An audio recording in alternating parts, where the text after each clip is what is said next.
C'est une pilule miraculeuse que le monde entier rêve de posséder. Une seule suffit pour devenir plus intelligent qu'Einstein. Dès l'instant où il l'avale, tout autour de lui devient soudainement clair, lumineux, et son esprit se décuple. Face au propriétaire qui le presse de payer son loyer, Eddie repère instantanément les failles dans chacune de ses phrases. Grâce à une logique implacable et une capacité d'analyse surhumaine, il parvient en quelques mots à apaiser le propriétaire. En observant le livre de droit dépassant de son sac, Eddie déduit qu'il prépare actuellement un examen d'avocat. Il lui suffit d'un court instant de réflexion pour se rappeler avoir lu ce même livre, il y a 10 ans. En un éclair, tout le contenu lui revient en mémoire. Il commence alors à discuter des subtilités du droit avec une aisance déconcertante, allant même jusqu'à corriger une erreur dans la dissertation du propriétaire. Avec cette intelligence hors norme, Eddie l'aide à finir son mémoire et termine la journée dans son lit. De retour chez lui, Eddie découvre son appartement dans un désordre total.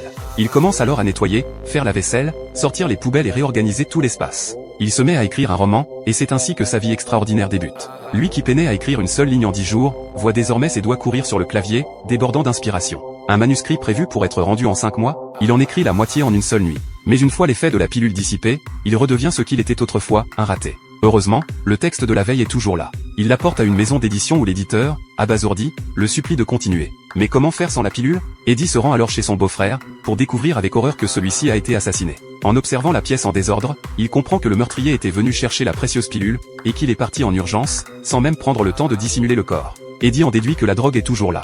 Il fouille frénétiquement l'appartement jusqu'à penser à vérifier le micro-ondes. Bingo! Dans un compartiment secret, il trouve un carnet d'adresses, 8 000 $ en liquide et surtout, un énorme sachet de pilules, de quoi tenir au moins 2 mois. Il en avale une et redevient aussitôt l'homme surpuissant qu'il était. Il termine son roman d'1 million de mots en seulement 2 jours, devient maître pianiste en 3 jours, et séduire des femmes devient un jeu d'enfant, avec son cerveau surdéveloppé, il lui suffit de 10 minutes pour les conquérir. Mais Eddie sait que son stock est limité. Il doit d'abord s'enrichir rapidement. Il se lance alors dans la bourse avec les 800 $ qu'il lui reste. En 2 jours, il les multiplie par 10, mais ce n'est pas assez rapide. Comme il n'a aucun bien à mettre en garantie, il se tourne vers un prêteur de la mafia et lui emprunte 100 000 $ à des taux exorbitants. C'est là que sa montée fulgurante commence. Grâce à son cerveau plus rapide que n'importe quel ordinateur, Eddie anticipe avec une précision incroyable chaque fluctuation du marché.